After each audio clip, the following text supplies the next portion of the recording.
Alexander Pacteau, who murdered Irish student Karen Buckley in Glasgow, has been sentenced to life with a minimum of 23 years. Pacteau, 21, pleaded guilty last month to killing the 24-year-old after she left a nightclub and accepted a lift in his car. He admitted strangling and beating her to death with a foot-long spanner inside the vehicle. Pacteau then tried to dispose of her body using caustic soda. Ms. Buckley was a qualified nurse from County Cork and had recently started a course in occupational therapy at Glasgow's Caledonian University. She disappeared in the early hours of the 11th of April during a night out with friends to the Sanctuary nightclub on Glasgow's Dumbarton Road. Ms. Buckley left alone around 1 a.m. after telling her friends she was going to the toilet. Outside she encountered Pacteau, who was drunk. He, too, had been at the club but had left friends inside. CCTV showed him and Miss Buckley talking in the street, although detectives say they had not been in contact inside the nightclub. After she got in the car, CCTV showed it enter Glasgow's Kelvin Way and picked it up leaving the street 12 minutes later. It was during that time Miss Buckley was murdered. Pacteau grabbed her neck with his hand and hit her over the head up to 13 times with a spanner just over a foot in length. He has not told police what triggered the attack. The killer then drove to his flat and wrapped the body in a sheet. He hid it in his bedroom, while his flatmate and his flatmate's mother, who was visiting, slept in a separate room. As a full-scale search was launched, Pacteau was conducting internet searches on his phone for chemicals to dispose of a body. With her body locked in the bedroom, he went to B&Q on Glasgow's Great Western Road and bought masks, gloves and 6 liters of caustic soda. He then went to Pound Stretcher and bought more of the chemical. From there he texted his flatmate to check on his movements. The flatmate said he would be out until 8 p.m. Pacteau returned home and, using the caustic soda, tried to dissolve Miss Buckley's remains in the bath. His efforts were unsuccessful, so he wrapped her body in a duvet and hid it back in his bedroom.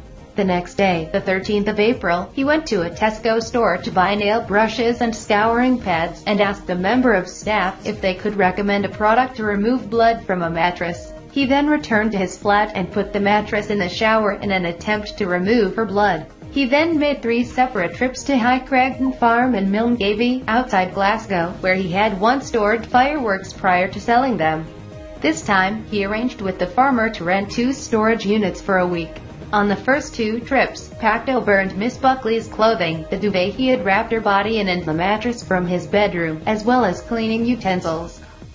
On the 3rd trip, he took her remains inside a sealed barrel. Her body was submerged in up to 40 liters of caustic soda, and neighbors recounted to police how they had seen Pacteau struggling to get it from his first-floor flat into the boot of his Ford Focus. After placing the barrel inside one of the storage units, Pacteau had his car cleaned inside and out.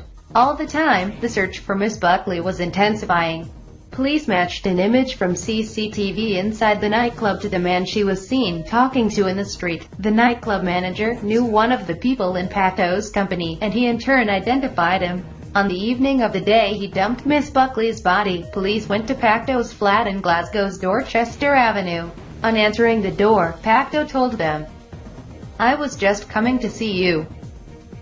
Officers were struck by a strong smell of bleach in the flat and noticed the mattress was too small for the bed frame, as if the original mattress had been replaced. They also spotted rolls of parcel tape and nail brushes, which further raised their suspicion. Pacteau had minor injuries to his hands and arms, consistent with him being in a recent struggle. The killer attempted to lie his way out of the brutal murder. He told officers Miss Buckley had accompanied him back to his flat where they had consensual sex, and that she had left at 4 a.m. He was routinely searched, and receipts were found for drain and blocker, caustic soda and 2 padlock keys. One of the keys was subsequently found to open a padlock on one of the storage units at the farm. Pacteau claimed that, during intercourse, Miss Buckley had fallen and injured herself. He said he did not realize she had cut herself until the following morning, when he saw blood on the bed frame and mattress. When he realized police were looking for her, he said, he panicked and was scared because he was the last person to be seen with her. Police released Pacteau while they gathered evidence against him. When they picked him up 2 days later in a Starbucks coffee shop in Glasgow city centre, he had a reminder note in his pocket of the version of events he had given detectives the first time round. When questioned again as a suspect for murder, he changed his story, saying Miss Buckley had slipped and hit her head. He claimed she then started to slap him on the face repeatedly, which caused him to reach to the floor and grab the first thing he could get hold of, a spanner, which he used to hit her on the head. It was a ridiculous falsehood, especially given the evidence that stacked up against him. The spanner was later discovered in the now close to his flat, and Miss Buckley's blood was detected on it. Despite being valeted, his car still contained traces of her blood on the passenger side, and his fingerprints were found inside the barrel with the body inside. The overwhelming evidence against him ultimately led Pacteau to enter a guilty plea.